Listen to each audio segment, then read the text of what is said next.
Vamos voltar ali em Gênesis capítulo 6, versículo 1, um dos versículos para mim mais controversos das Escrituras. E a história nos conta a origem, ou como começou a questão relacionada hoje ao dilúvio. Você sabe que daqui à frente vai ver a história de Noé, a história do dilúvio, mas a Bíblia não vai nos dar um panorama antes disso. E hoje, principalmente no meio teológico, existem duas visões. Eu queria que você prestasse muita atenção. Muito provavelmente, se não todos, a grande maioria, ou nunca ouviram, ou ouviram de maneira muito superficial aquilo que a gente vai tratar hoje. Só terminar os irmãos voltarem. Ok. Como se foram multiplicando os homens na terra, lhe nasceram filhas. Ok.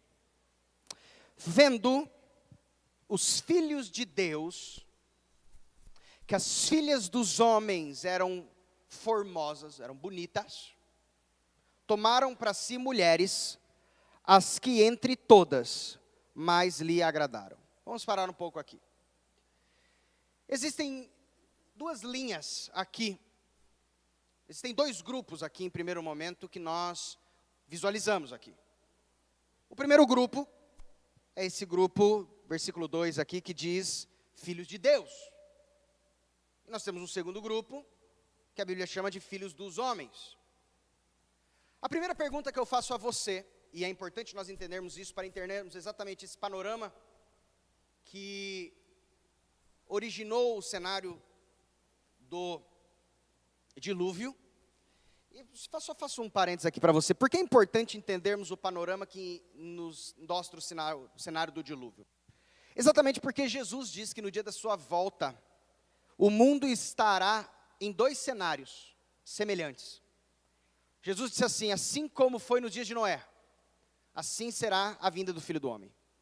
E em outro momento Jesus diz assim como foi nos dias de Sodoma e Gomorra, assim também será a vinda do Filho do Homem. Então entendermos como era o mundo nos dias de Noé, e entendermos como era o mundo, e esse é um outro momento, nos dias de Sodoma e Gomorra, vai nos dar uma clareza de termos uma melhor visão de como o Senhor diz que o mundo estará nos dias da sua volta. Mas voltando aqui ao panorama, nós temos aqui dois grupos de pessoas, dois grupos de indivíduos. O primeiro, a Bíblia diz, filhos de Deus, e o segundo, filhos dos homens. Se você provavelmente tiver uma Bíblia de estudo, e tiver aí os comentários, talvez uma W. Tozer, uma Bíblia Thompson, haverá uma visão sobre o que seriam esses filhos de Deus e essas filhas dos homens. E uma delas é, filhos de Deus seriam os descendentes de Sete, e os filhos dos homens seriam os descendentes de Caim. Essa é uma visão, esse é um ponto que é trazido. Não sei se você se lembra, mas nós temos Adão, nós vimos ali na semana passada, que se traz duas genealogias bíblicas por Adão. Caim mata Abel, e aí nós temos agora uma genealogia que mostra a genealogia de Caim. A genealogia de Caim vai estar ali em Gênesis capítulo 4, do 17 em diante. E do lado nós temos agora a genealogia de um outro filho que Adão e Eva teve, que foi Sete. O nome desse filho é Sete. E o nome do filho é Sete. Então nós temos aqui a genealogia de Sete, onde você vai lê-la em Gênesis capítulo 5. Então, aqueles que sustentam que aqui seriam filhos de Deus, a genealogia de Sete, filhas dos homens, a genealogia de Caim, sustenta exatamente com base nessa previsão de duas genealogias que foram trazidas aí atrás. Muito provavelmente é isso. Mas há uma outra visão, e eu gosto, quando eu trago a vocês, de tomar partido. Essa é a que eu tenho mais inclinação, mas seja bereano e você tem plena liberdade para discordar de mim. Nos diz que esses filhos de Deus e essas filhas dos homens não seriam indivíduos de duas genealogias diferentes, mas que na realidade, esses filhos de Deus aqui seriam anjos caídos. Anjos caídos que tiveram, nós vamos avançar bastante na Bíblia para ver isso, tá? Só pega o cenário. Anjos caídos que teriam tido relações com mulheres, gerado delas os nefilins, ou os gigantes. Mas antes da gente avançar, eu apenas jogo a bomba e depois a gente avança. Eu queria que você entendesse da onde que tiramos esse posicionamento. E no primeiro nós vamos olhar pelo próprio texto em hebraico. A primeira coisa que você precisa entender no hebraico é essa expressão filhos de Deus. Quando Deus vai usar essa expressão, quando a Bíblia vai falar a expressão filhos de Deus, ela utiliza duas expressões hebraicas para isso. Uma expressão hebraica é a palavra ben, Elohim. A palavra ben é filho. Benjamim é o filho do Jamim. Ben é a palavra hebraica para filho. E Elohim, a palavra hebraica para Deus dos deuses. A palavra Elohim, por exemplo, é o modo como Deus é chamado em Gênesis 1. No princípio criou Deus os céus e a terra. Bereshit barat Elohim. Ali a palavra usa Elohim. Portanto, eu tenho uma expressão na Bíblia para filhos de Deus, que é a expressão hebraica Ben Elohim. Ben Elohim, filhos de Deus. Eu tenho uma outra expressão também que a Bíblia diz para filhos de Deus. Ben Jeová. Ou Jeová. A expressão Jeová é a expressão Senhor. A primeira vez que vai aparecer Jeová é em Gênesis capítulo 2, versículo 1. Que vai dizer exatamente quando agora Deus não é apenas um Deus, mas Ele é Senhor, Ele tem um relacionamento. Porque Deus, sem ter criaturas, Ele não é Senhor de nada. Mas quando Ele cria, Ele não é mais chamado apenas de Deus, mas agora Ele é chamado também de Senhor. Então na Bíblia, no Velho Testamento, nós temos duas expressões hebraicas. Ben Elohim e Ben Jeová. Tá ok? Entenderam até agora?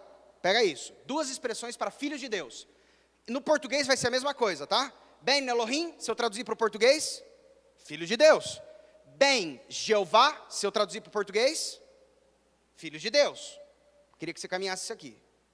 Vamos lá, que eu ainda tenho muito para avançar. Mas pode falar, mas tem chão ainda para eu trazer fundamento. Gênesis 5, fala ali de Meleque, né? Meleque viveu, versículo 28 em diante, 5, 28. Meleque viveu 180 anos. Lameque, né? Uhum. Tá. Lameque. Lameque era descendente de Caim. Não, esse é outro Lameque.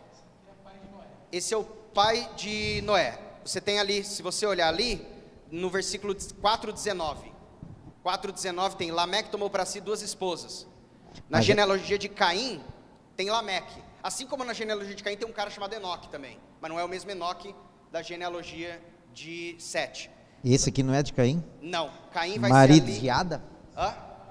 Não, esse é o pai de Noé. Noé. É o pai de Noé, filho de Metusalém. Depois você olha aí atrás, esse Lameque aí vai ser o pai de Noé. O Lameque de Caim, só lhe pontuando, se você pegar ali em Gênesis capítulo 4, ele vai ser o pai de Jabal, Jubal e Tubal-Caim. O pai de Lameque, descendente de Caim, vai ser pai de Jabal, Jubal e Tubal-Caim. O pai de Lameque, descendente de Sete, vai ser o pai de Noé. Tá? Genealogia de Gênesis 4, Gênesis 5. Pois bem, voltando aqui, irmãos. Então nós temos duas expressões. Ben Elohim e Ben Jeová. Só para que fique claro para você, se você quiser depois dar uma olhada, só confirmando para você, Gênesis 1:1, ali a palavra Deus é a palavra Elohim. A primeira vez que a palavra Jeová vai aparecer, vai ser em Gênesis 2:4, perdão. Esta é a Gênesis dos céus e da terra quando foram criados, quando o Senhor Deus os criou. Aí essa expressão aqui, Senhor Deus, vai ser Jeová Elohim Bará. Jeová Elohim criou, tá? Pois bem. Dito isso, que nós temos essas duas expressões, eu queria caminhar na Bíblia um pouquinho com você, para que você visualizasse aonde seriam usadas essas duas expressões. Vamos olhar primeiro a expressão Ben Jeová, ou Ben Jeová. Filhos de Deus, Ben Jeová. A expressão Ben Jeová na Bíblia é usada, por exemplo, em Êxodo capítulo 4, versículo 22, que diz assim: dirás a Faraó, assim diz o Senhor, assim diz Jeová, Israel é meu bem, é meu filho. Então, vai estar no versículo ali a expressão Ben e a expressão Jeová, falando a respeito, por exemplo, de Israel. Israel é meu filho. Se eu olhar, por exemplo, Deuteronômio 14:1, Deuteronômio 14:1, o Senhor está falando com o povo de Israel e diz assim: Ben Jeová, filhos sois do Senhor, vosso Deus. Ali usa a expressão, falando com o povo: ei, povo, vocês são filhos do Senhor, vocês são Ben Jeová, filhos de Deus. Se nós caminharmos, por exemplo, em Salmos 34:11, Salmos 34:11 vai trazer a seguinte expressão: vinde, filhos, vinde, Ben, escutai-me, e eu vos ensinarei o temor do Senhor. Adivinha qual é essa palavra Senhor? Jeová. Então, vem meus filhos, venham, Ben, e escutem o temor de Jeová. Então, todas as vezes, presta atenção nisso, que no mesmo versículo, Deus fala no Velho Testamento sobre paternidade com o seu povo, Deus não usa a expressão Ben Elohim, Ele usa a expressão Ben Jeová. Por que isso é relevante? Exatamente por causa deste versículo. Esse versículo de Gênesis, capítulo 6, não usa a expressão Ben Jeová. Ele usa a expressão Ben Elohim, filhos de Deus, mas não filhos de Deus como o seu povo. Vamos ver outros versículos na Bíblia que vão usar essa mesma expressão. Se nós olharmos, por exemplo, para outros versículos na Bíblia que fomos olhar a mesma expressão, na realidade nós apenas o encontraremos num livro na Bíblia, que usa a expressão Ben Elohim. 2 livros na Bíblia. O primeiro, Gênesis capítulo 6. Ben Elohim, filhos de Deus. Mas tem um outro livro da Bíblia que vai usar essa expressão hebraica Ben Elohim. Alguém sabe qual? Jó. O livro de Jó. O Novo Testamento vai ser grego. O livro de Jó.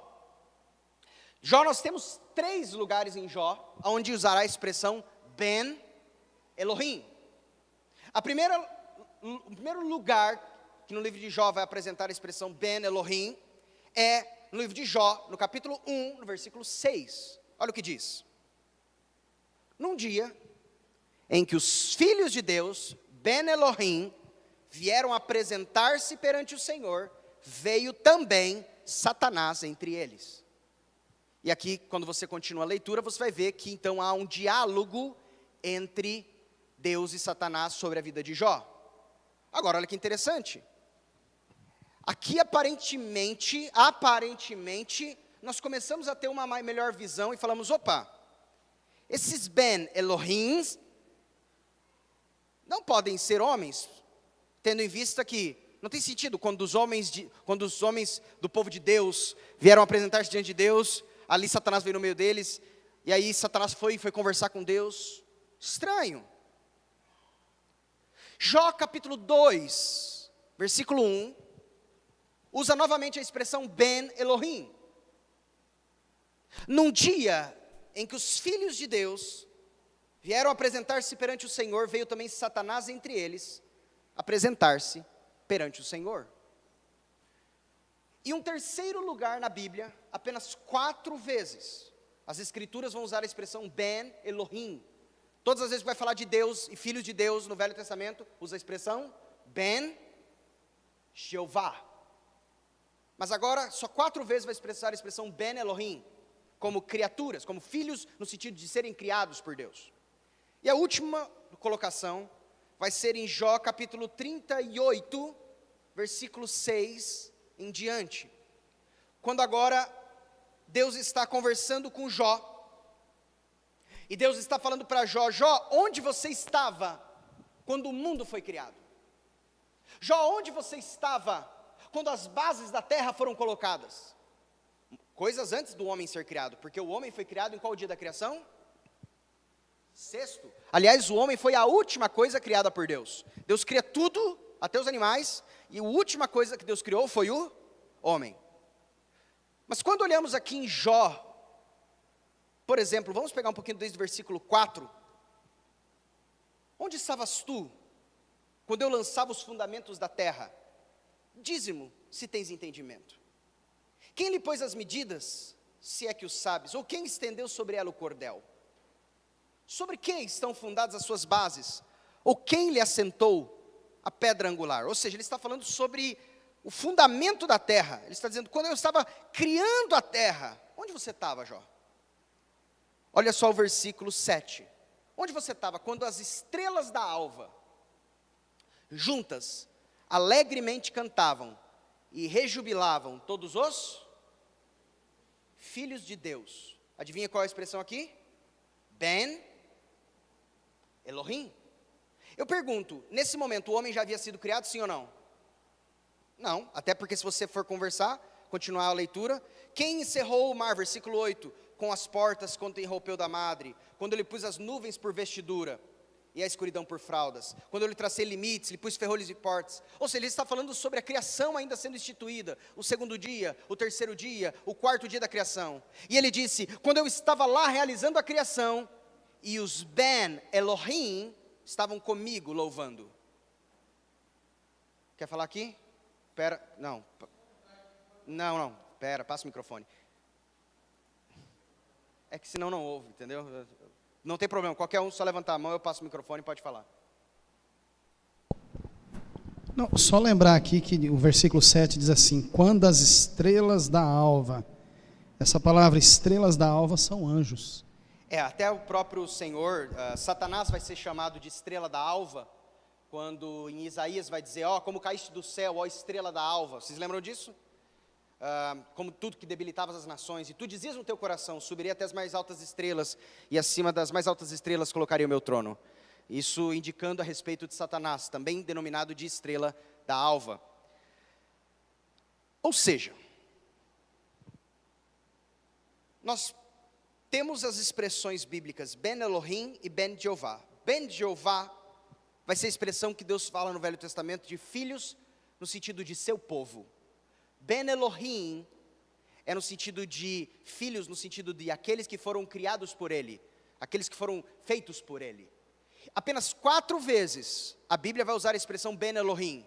Gênesis capítulo 6, versículo 1, Jó capítulo 1, versículo 6, Jó capítulo 2, versículo 1, e o que nós lemos agora, Jó capítulo 38, versículo 6 e versículo 7, falando sobre anjos. Olhando, portanto, a Bíblia, e interpretando a Bíblia pela Bíblia, não pelas nossas próprias convicções, nos aparenta que, de fato, aqui quando disse que vendo os filhos de Deus, em Gênesis 6, 2, que as filhas dos homens eram formosas, tomaram para si mulheres, as que entre todas mais lhe agradaram. Ocorre que, com certeza eu acredito que você também levantaria esse ponto. Como anjos poderiam ter relacionamento, tendo em vista que Jesus nos diz que no céu não se casarão, nem se darão em casamento, mas serão como anjos do Senhor. E aí você vai me dizer, ora Felipe, eu me lembro muito bem de que Jesus disse que no céu não se casarão, nem se darão em casamento, mas serão como anjos do Senhor. Ou seja, o Senhor ele estava dizendo que não haveria essa questão sexual, não haveria essa questão relacional. Agora diz isso, é estranho você me pontuar a respeito disso. E de fato, meus irmãos, com toda tranquilidade, a Bíblia não se contradiz. No céu não se casarão, nem se darão em casamento, mas serão como os anjos do Senhor.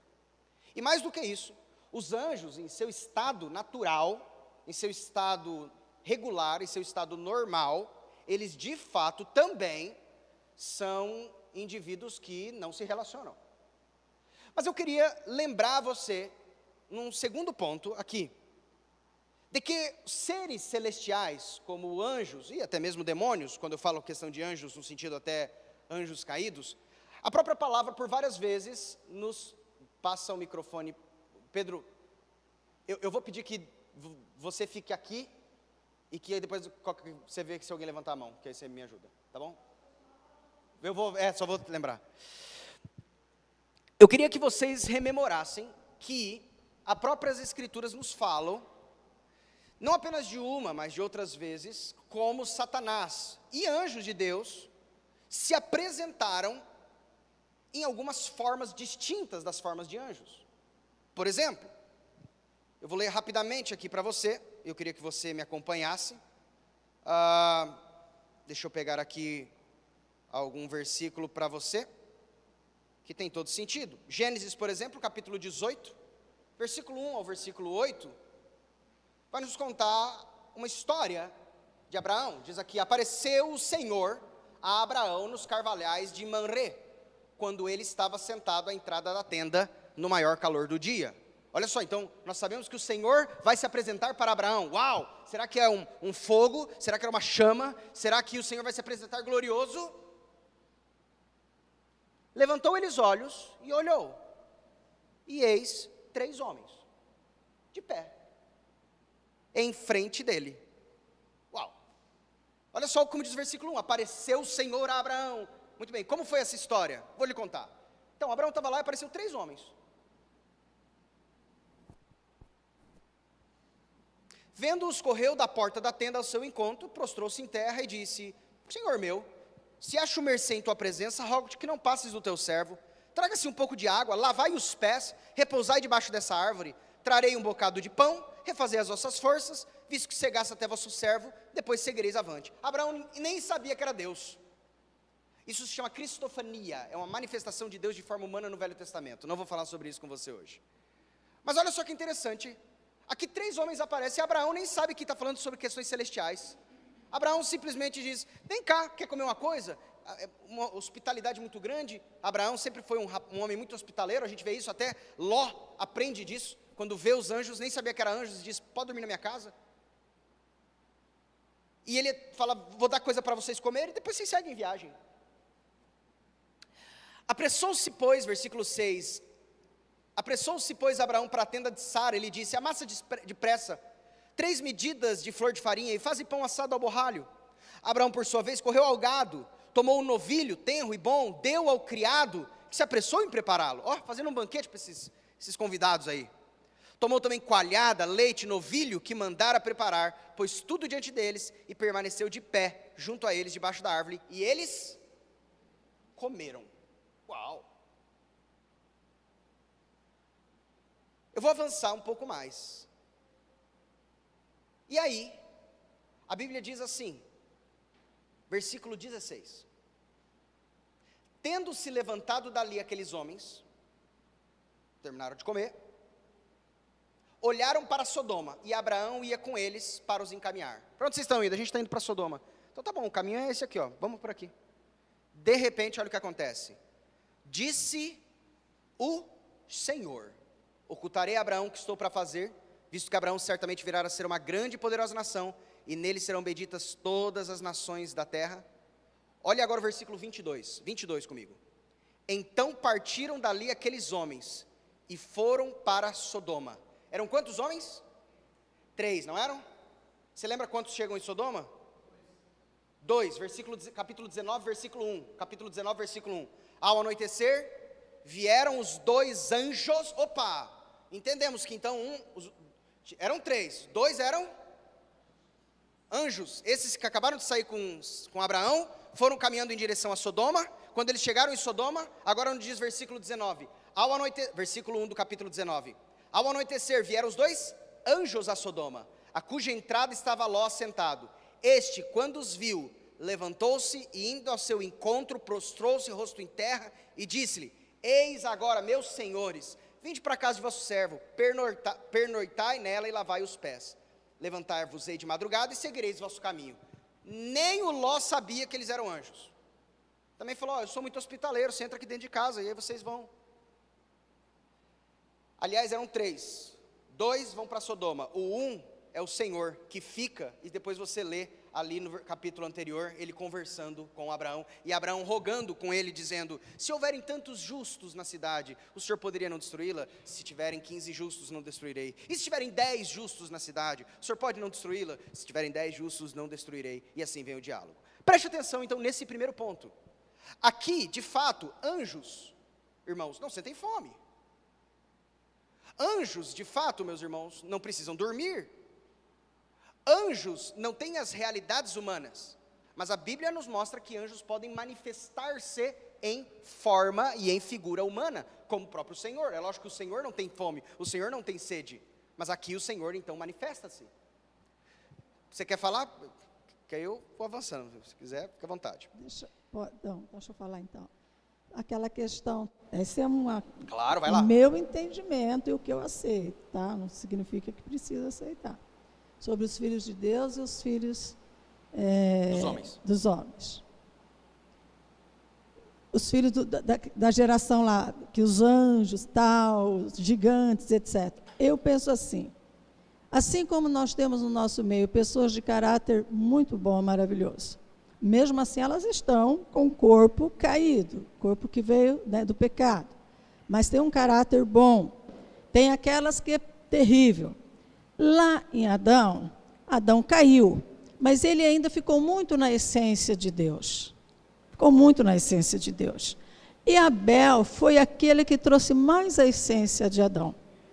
Caim, aquele que já veio com aquele caráter, e ele cometeu um erro, mostrando a sua realidade ali, do seu caráter, e ainda por cima não reconheceu o seu erro e recebeu aquela maldição. Aquela maldição passou para a sua turma. A turma de Caim, realmente, eu falo que eu entendo como os filhos do diabo. E lá na frente chega Sete, que trouxe aquele caráter mais apurado de Adão, que mesmo Adão, contaminado com o pecado, caído, ele ainda foi um homem muito assim, que trouxe, né? E lá vem Sete. Aí a Bíblia mesmo fala que a partir de Sete, começou-se o temor a Deus, a buscar a Deus. Então chama-se, no meu entendimento, filhos de Deus, aqueles que querem servir a Deus. Não significa que não tinham seus pecados, que não era contaminado. Mas é como nós aqui hoje, nós somos filhos de Deus. E os ímpios lá fora estão lá, não são os filhos de Deus. Aí o que acontece? Os filhos de Caim começaram a se aproximar da geração de Sete e se misturaram. Satanás, o que ele faz? Ele entra, ele não foi criado na nossa estrutura. Deus criou cada um de uma forma. Os anjos não são macho e fêmea. Nós Os anjos não são macho e fêmea. Nós somos para procriar. Agora, o que Satanás pode fazer para ele ter filhos aqui? Ele usa o caráter do homem. Aí sim, o caráter. Vou pontuar nesse aspecto. Bem, em primeiro lugar, por mais que os filhos de Sete, com Enos, o filho de Sete, começou a invocar o nome do Senhor, a Bíblia nos mostra que nesses dias especificamente, na realidade, sendo bem específico no versículo, a palavra de Deus diz assim, que, capítulo 6, versículo 13, então disse Deus a Noé, resolvi dar cabo de toda a carne, porque a terra está cheia de violência, eis que farei perecer juntamente com a terra. Versículo 12, viu Deus a terra, eis que estava corrompida, porque todo ser vivente havia corrompido o seu caminho na terra.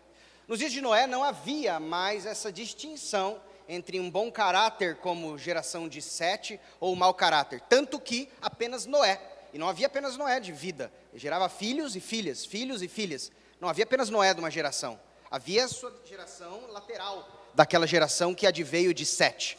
Então, porque Sete teve filhos e filhas, Enos teve filhos e filhas, Cainã teve filhos e filhas, Malalel teve filhos e filhas, e assim subsequentemente. Mas nesses dias especificamente, primeiro, não era a geração dele que estava em santidade, mas apenas Noé. Aliás, toda a geração havia se perdido.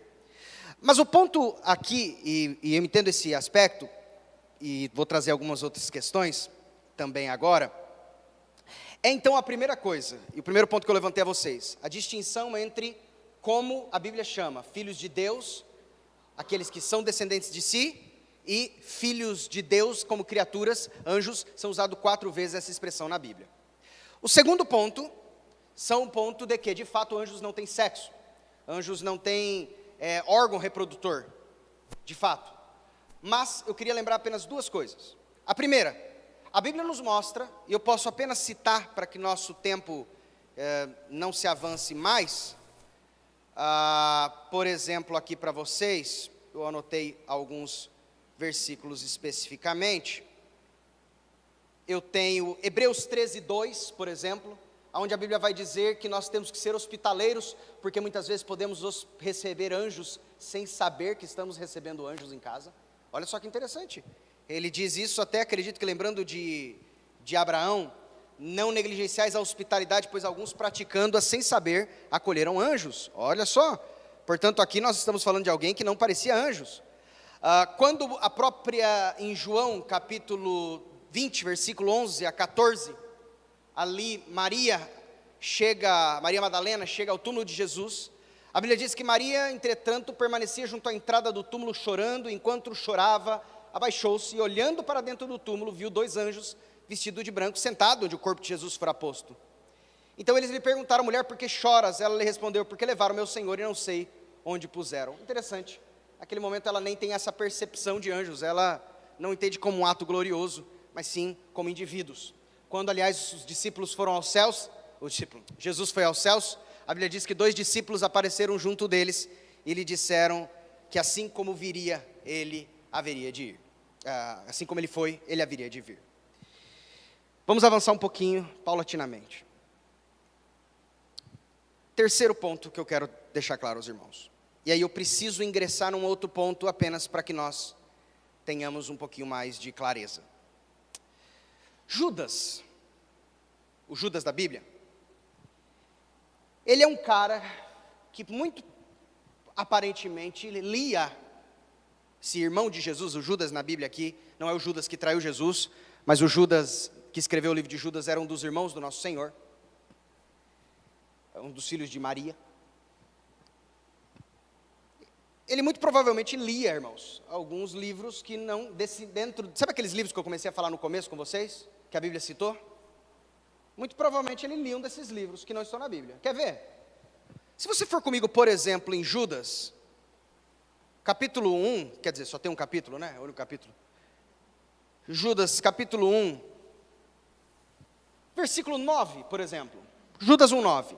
Judas 1:9 diz assim: contudo, o arcanjo Miguel, quando contendia com o diabo e disputava a respeito do corpo de Moisés, não se atreveu a proferir juízo infamatório contra ele, pelo contrário disse: o Senhor te repreenda. Eu paro um pouquinho para você e pergunto: da onde Judas tirou essa história de que o arcanjo Miguel contendeu com o diabo sobre o corpo de Moisés? Me ajudem. Da onde ele tirou isso? Porque eu já li Gênesis, já li Êxodo, já li Levíticos, já li Números, já li Deuteronômio, já li até a morte de Moisés, já li os profetas, já li os Salmos, mas eu não encontro onde ele tirou isso. Alguém sabe me dizer? O silêncio significa não. Esse é um livro apócrifo. Se não me falha a memória, foi um livro encontrado, chama Ascensão de Moisés, mas não se encontra na Bíblia esse livro. Mas nós temos uma outra segunda história, como eu já disse aqui sobre esse Judas. O Judas, por exemplo, ele vai dizer no versículo 14: quanto a estes, foi que também profetizou Enoque, o 7º depois de Adão, dizendo: eis que veio o Senhor entre suas santas miríades, para exercer juízo contra todos e para fazer convictos todos os ímpios, acerca de todas as obras ímpias que impiamente praticaram e acerca de todas as palavras insolentes que ímpios pecadores proferiram contra ele. Eu pergunto a você,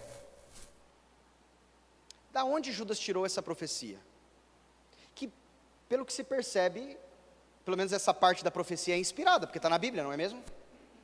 Porque tudo que está na Bíblia vai ser inspirado pelo Senhor. Se essa palavra está na Bíblia, é porque essa palavra é inspirada. Eu não sei se todo o livro de Enoque é inspirado, mas pelo menos essa parte é, porque está na Bíblia.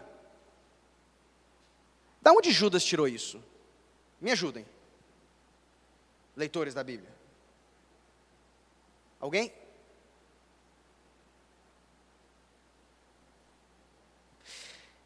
Quando eu começo a ler Judas também, tem um outro versículo que me dá uma curiosidade. Por exemplo, versículo 5. Quero, pois, lembrar-vos embora já estejais cientes de tudo, uma vez por todas, que o Senhor, tendo libertado um povo, tirando-o da terra do Egito, destruiu depois os que não creram. Agora guarde isso. E a anjos, os que não guardaram o seu estado original, mas abandonaram o seu próprio domicílio, ele tem guardado sobre trevas, em algemas eternas, para o juízo do grande dia.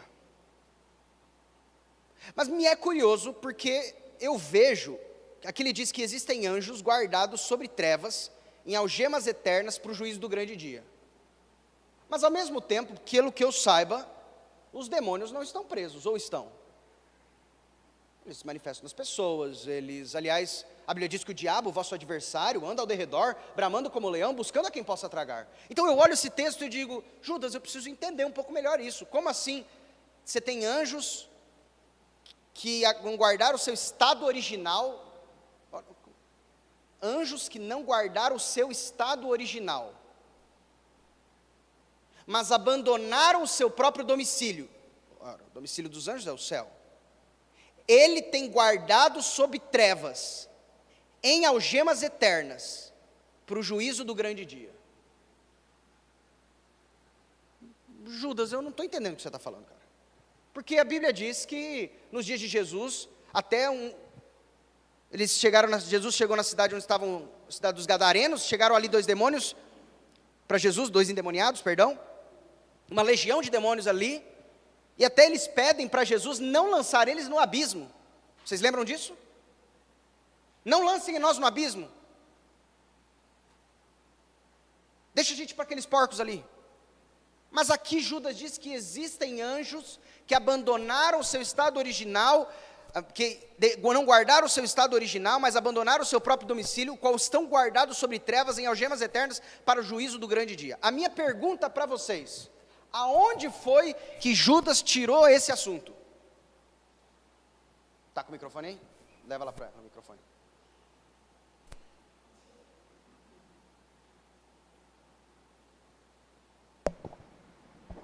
Eu sei que o assunto é complexo e pode até bugar, né? Assim como existe o anjo Gabriel destinado só para mensagens, no meu entendimento existe classes terríveis de demônios, e existe aqueles que Deus prisionou. Verdade. Mas isso foi revelado no Apocalipse. A minha pergunta foi, da onde Judas tira isso? Ah, sim, aí sim. Tá. É verdade que no livro de Apocalipse nos fala, por exemplo, de Abaddon ou Apolion, um anjo de um abismo que será solto. É verdade isso. Mas essa revelação nos foi dada em Apocalipse. Eu leio a Bíblia inteira e não tenho realidade sobre isso. Aliás, eu posso dizer para vocês hoje que existem anjos presos também ali, porque o Apocalipse me diz isso.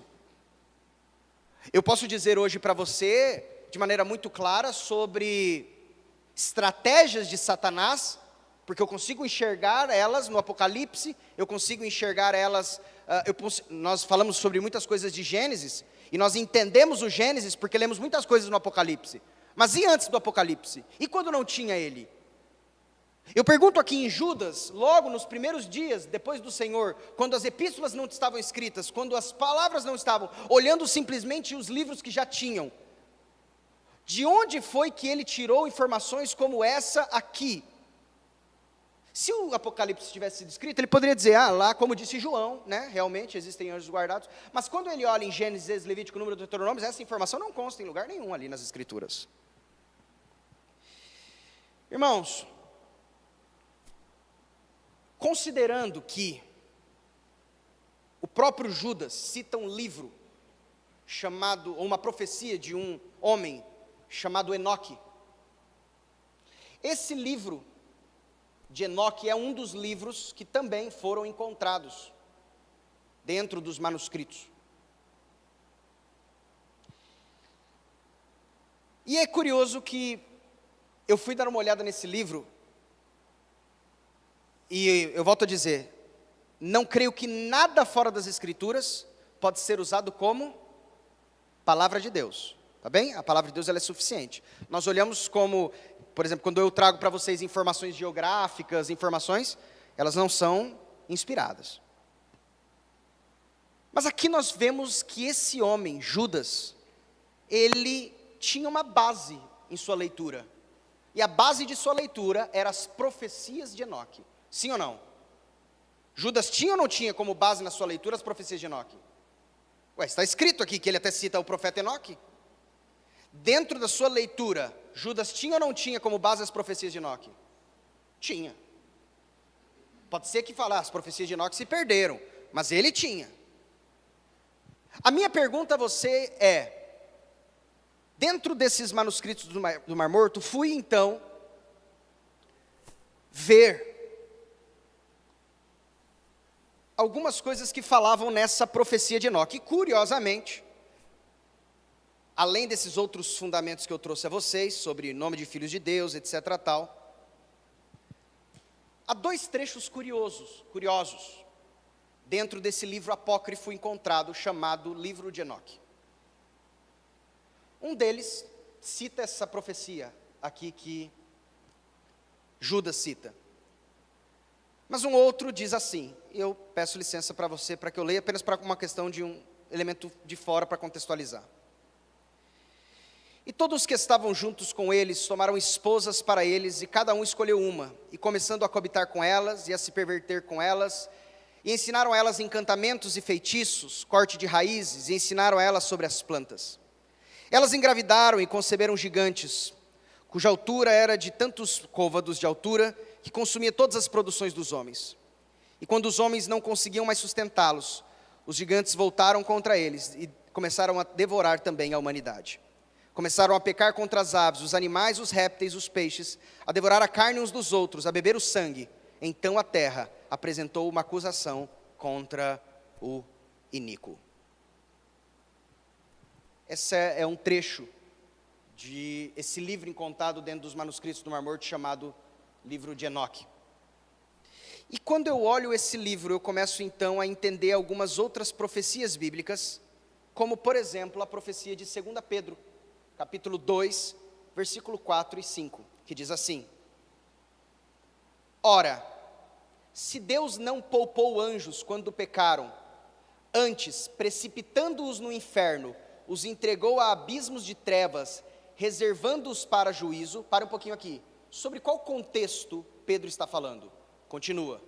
E não poupou o mundo antigo, mas preservou a Noé, pregador da justiça, e mais 7 pessoas, quando fez vir o dilúvio sobre o mundo dos ímpios. Ou seja, Pedro está falando sobre qual época? A época de Noé, certo? Ele próprio cita Noé. Pedro cita quem aqui? Noé. Então ele está falando sobre a época de Noé. E ele fala sobre 2 assuntos na época de Noé.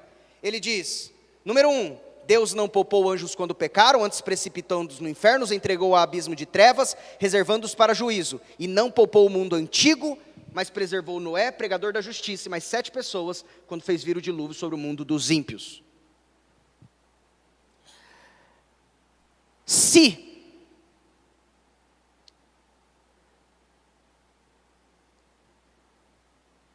os anjos caídos com Satanás aqui, todos eles já estivessem enclausurados, aliás, eu não sei se você sabe, mas o diabo não está no inferno. Você sabia disso, que o diabo não está no inferno? Aliás, você sabia que o inferno não foi feito para o diabo? Aliás, você sabia que o diabo não é senhor do inferno? Isso aí é o mundo que colocou ele como o dominador. O diabo está onde? Quando, aliás, foi feita a pergunta para o próprio Deus, perguntou para ele, de onde vem e para onde vais? O que ele responde? De rodear a terra e passear por ela.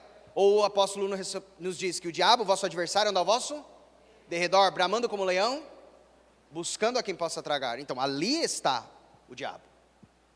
Mas a Bíblia diz, aliás, que o Senhor dirá àqueles que estiverem à sua esquerda: Apartai-vos de mim, malditos, para o fogo eterno, preparado para o diabo e os seus anjos. Portanto, o diabo ele não está no inferno. O diabo está onde? O diabo está aqui. O diabo está aqui. Aliás, no livro de Apocalipse, a Bíblia diz que ele foi lançado então no lago de fogo, aonde já estavam, e ele colocará lá primeiro o falso profeta e a besta, ou o anticristo.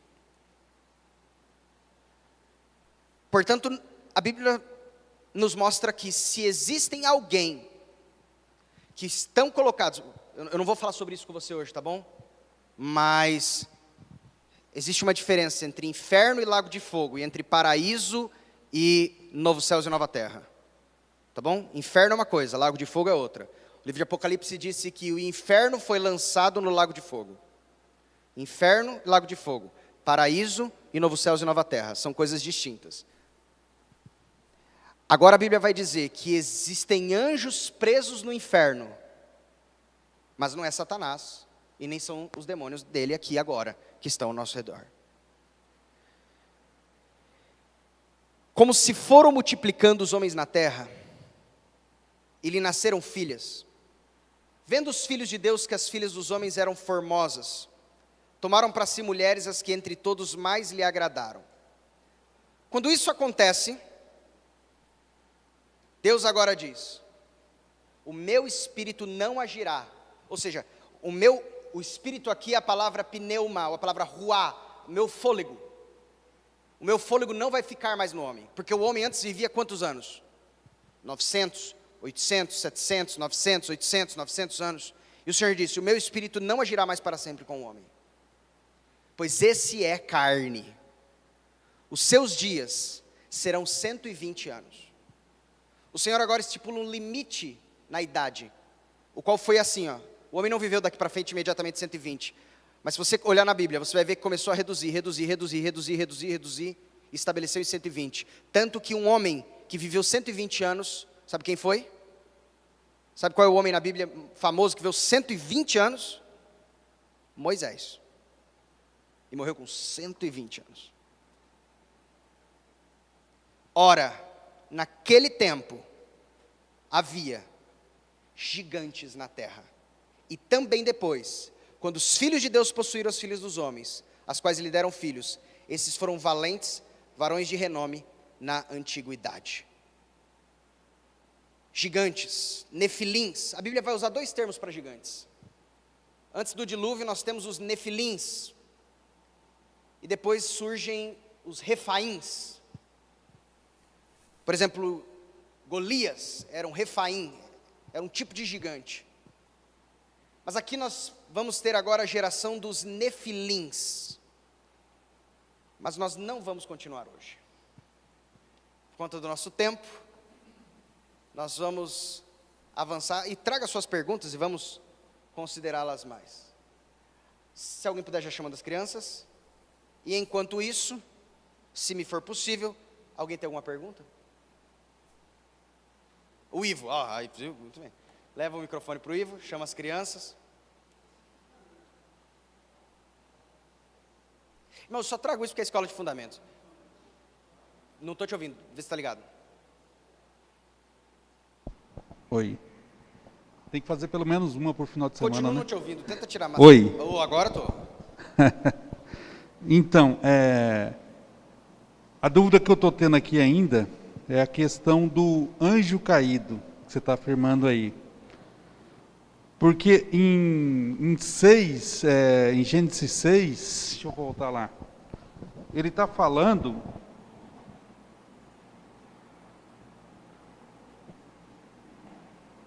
Gênesis 6. Ó, Joga aí na tela. nesse item aqui, no Gênesis 6:2, ele não está ainda condenando esses anjos, né? Esses anjos aqui. Os filhos de Deus viram que as filhas dos homens eram atraentes e escolheram para si aquelas que lhe agradavam os olhos, né? Então aqui a gente vai lendo aqui, e a gente só encontra punição para a humanidade, né? A punição é limitar. É verdade. Aqui em Gênesis não pontua isso. Aqui a gente só vê a punição para a humanidade, por conta de que essa junção dos filhos de Deus com os filhos dos homens geraram pessoas rudes, né? Que matavam, que faziam as atrocidades, né? Você quer ver uma E coisa? o limite aqui que foi imposto foi de 120 anos para essas pessoas viverem, né? E aí, quando a gente vai até a Idade Média, era normal, o máximo que as pessoas viviam era 45 anos, né? Até um homem para casar com a mulher, ela era considerada adulto com 14 anos. E a mulher adulta era 12 anos, né? Deixa eu te fazer uma consideração aqui. Hoje é que a gente começa a ultrapassar os 120 anos, depois de tanto tempo, né? Ó, tem coisas na Bíblia, irmãos. E aí, a minha dúvida é o seguinte, é que você afirma que eles são já anjos caídos, porque não tem a punição dos anjos ainda. E lá em Pedro, dá para entender mais ou menos, mas ainda se a gente ler direito, parece que ele está separando uma coisa de outra. Vamos lá. E esses anjos não dá a impressão que eles sofreram punição por ter tido relação com as mulheres. Só a humanidade recebeu uma punição que foi limitar em 120 anos. Vou te falar uma técnica, não é técnica, vou te falar um princípio de exegese. O que é exegese? É a interpretação da Bíblia. Quando você lê a história em Números de Balaão, você lê a história em Números de Balaão, quando você termina de ler a história de Números de Balaão, o que aparenta ser ali? Aparenta ser que ele tentou amaldiçoar o povo de Israel, Balaão, não conseguiu, tentou segunda vez, não conseguiu, tentou terceira vez, não conseguiu, e foi embora. E acabou o assunto ali de Balaão. O próximo versículo diz que Balaque e as moabitas, elas vêm e tentam agora levar o povo a pecado, e conseguem. Essa é a continuação do versículo. Portanto, ali, lendo unicamente Números, se eu pegar a leitura sequencial, aparentemente parece que Balaão não fez nada. Mas quando eu vou para o Novo Testamento, provavelmente então foi uma transmissão oral, não escrita, e vou, por exemplo, para Apocalipse, por exemplo, deixa eu pegar aqui para você, e você vai entender esse paralelo que eu estou querendo te dizer. Se eu pegar, por exemplo, Apocalipse 2,14, tenho todavia contra ti algumas coisas, pois tem aí os que sustentam a doutrina de Balaão, o qual ensinava Balaque a armar ciladas diante dos filhos de Israel, para comerem coisas sacrificadas aos ídolos e praticarem a prostituição. Eu falo, mas aonde está escrito lá em Números, que Balaão ensinou Balaque a armar ciladas diante dos filhos de Israel para comerem coisas sacrificadas aos ídolos e praticarem prostituição? Não está escrito isso lá em Números. Isso provavelmente foi uma transmissão oral. Não está escrito em Números. Mas nós hoje, lendo as Escrituras e pegando todas as peças do quebra-cabeça, entendemos que quando termina a história de Balaão em Números, e quando as moabitas, que são descendentes de Balaque, vêm buscar levar o povo a cair em tentação, nesse meio termo, pegamos essa peça desse quebra-cabeça e colocamos ali. Balaque estava fazendo com que elas armassem ciladas para o povo de Israel. De igual modo, quando pegamos, por exemplo, a história de Gênesis aqui, se eu pegar uma leitura, não fala nada, nem de consequências. Mas nós estamos pegando outras peças do quebra-cabeça, entende? Então, e trazendo e assim, instituindo. Quando eu comparo esses anjos caídos ao anjo caído, porque lá em Jó, né, ele vai falar sobre o acusador que estava acompanhando eles ali. Então a gente já percebe que já tinha havido a queda dos anjos. Na verdade, aí é um outro assunto para a gente falar. Esse anjo caído, não são os mesmos, né? Não. Na verdade, se a gente for falar sobre a queda de Satanás, Satanás cai de sua posição. Ele está na terra, mas se você olhar o livro de Apocalipse capítulo 12, você vai ver que ele está lá nos acusando diante de Deus, e que haverá um momento em que o acusador será tirado diante de Deus, e aí ele saberá que haverá pouco tempo, mas ainda ele está nos acusando, mas isso não é assunto para hoje.